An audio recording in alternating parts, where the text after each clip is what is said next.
Assalamualaikum warahmatullahi wabarakatuh.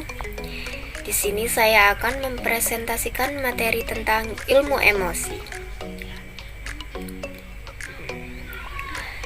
Definisi emosi.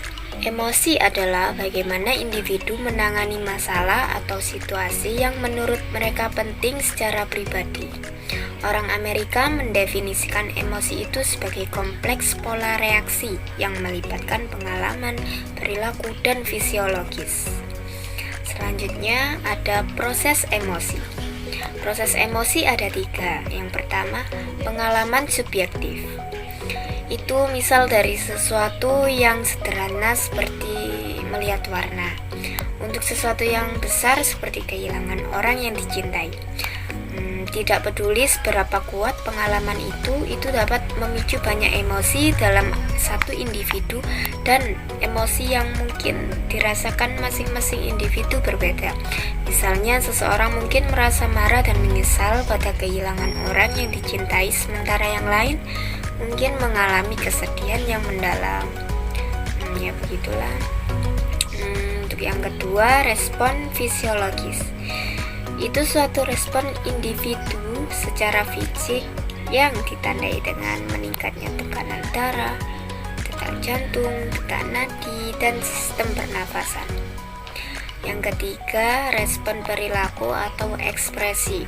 Itu sama dengan dari respon emosional, ekspresi emosi yang sebenarnya. Tanggapan perilakunya itu seperti tertawa, tersenyum, meringis, cemberut, dan lain-lain lah. Selanjutnya, emosi dan psikologi. Dalam psikologi, emosi dibagi menjadi 2 kelompok. Yang pertama, emosi dasar. Emosi dasar dikaitkan dengan ekspresi wajah yang dapat dikenali dan cenderung terjadi secara otomatis. Menurut psikologi Paul Ekman, emosi dasar yaitu terkejut, takut, marah, senang, jijik, dan sedih. Yang kedua, emosi kelompok atau kompleks. Emosi kompleks tampilannya pada diri seseorang wajah dari tidak memiliki ekspresi yang mudah dikenali, seperti cemburu, mungkin tidak disertai ekspresi wajah sama sekali. Selanjutnya, manfaat memahami emosi.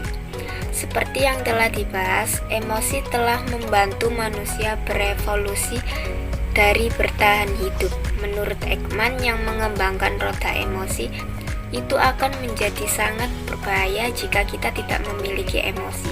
Itu juga akan sangat membosankan kehidupan, karena pada dasarnya emosi kita mendorong kita untuk kegembiraan, kesenangan, bahkan kemarahan.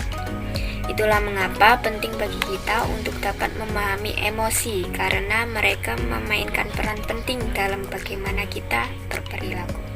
Ya, sekian dari presentasi saya. Bila ada salah kata, mohon dimaafkan. Sekian, terima kasih.